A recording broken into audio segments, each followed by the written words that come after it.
back. He's a little pinto, so you certainly wouldn't miss him.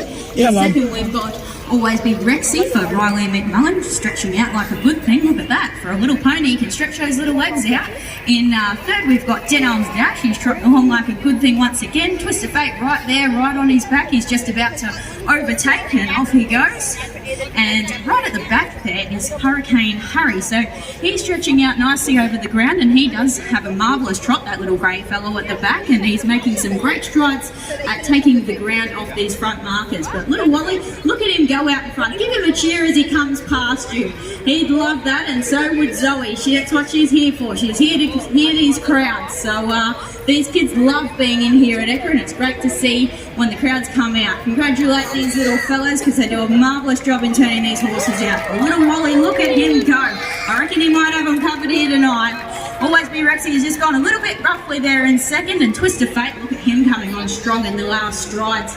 And Hurricane Harry out there, nearly on the outside fence. Just watch, he might grab your dagwood dog if you're hanging over, so don't be too close or you might miss a feed. And there in fourth was Denel's Dasher, but wow, look at Wally, he's won that convincingly. The Twist of Fate in for second. Third was Hurricane Harry, he's made great strides.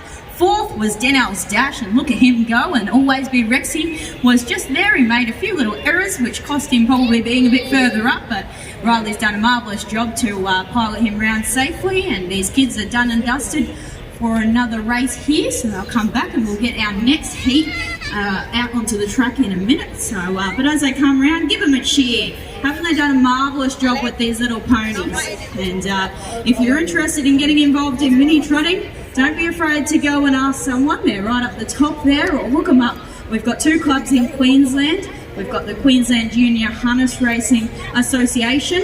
You can find them on their Facebook page. And also the Queensland Junior Harness Sporting Association. So either one of them has they both have a Facebook page, so if you're interested and you can convince your parents to buy your pony, don't be afraid to shoot them a message or give them a call and say, hey, how can I get involved? Because they're always keen to get those kids out there and teach them what harness racing's like. And once you get the taste for it, it's hard to get out of your system, I have to say. Alex Kay, you are now on a lot of people's blacklists, because there's a lot of mum and dads going, don't ask for a pony, don't ask for a pony. There you go, your weekends, but they're a lot of fun, and they teach you a lot about life, these horses. Yeah, for sure. That's great. Having a little pony and, going out, feeding, brushing, learning what looking after an animal's like, and teaches kids, some responsibility and in life, especially when you're a kid, you think, oh, how easy is this? But, going out there and making sure you look after your horse every day, it teaches you skills that you're going to need later in life.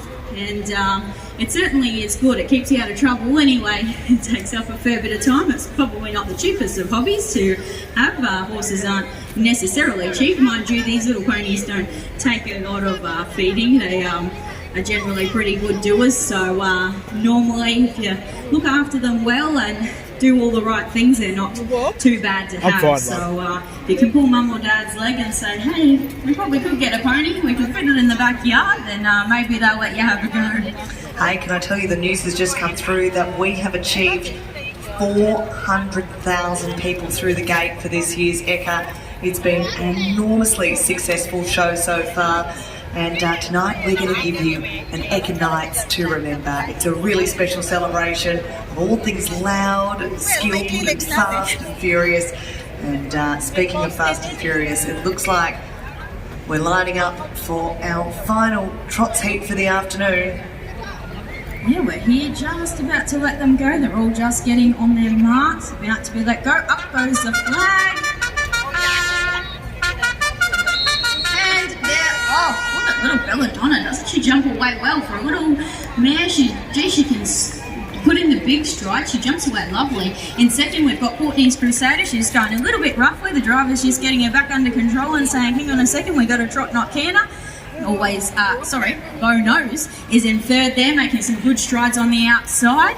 Behind him is She's a Rock Star. She's making some really big strides now and looking like she's going to go past these two in front of us, so she's making a marvellous effort there. And right at the back, the old fellow who's had to chase them all day, but geez, he's had a gallant effort and he's done a marvellous job all day long, is Hurricane Harry. He's really stretching out now across the ground and he's lovely to watch that fellow as he trots along. He'd make a beautiful show pony.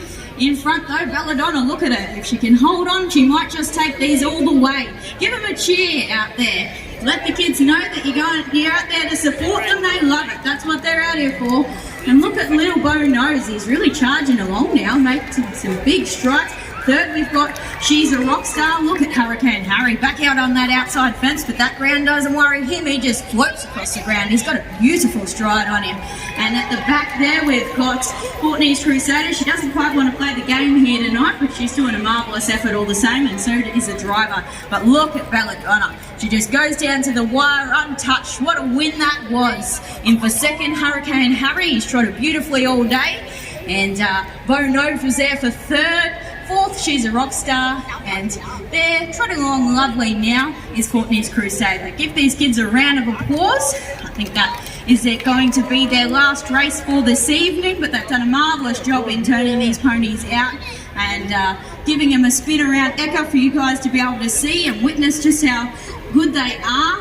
These ponies will be no doubt flying off for our Into the Minion later in the year. We have our mini trot version, not just our big horses get to be on the centre stage, so do the ponies. So they will be hoping to get a slot in our upcoming Into the Minion and get the chance to have the title of Mini Trot Champion. I think that's what they're all out there for. How exciting. Well, Alex Kane, we've been talking about your career as a trainer in the harness industry. Up here in the box I have the wonderful Jordan Topping, who is a driver, a young lady who goes out and races. What a great career, Jordan. Yeah, it definitely is.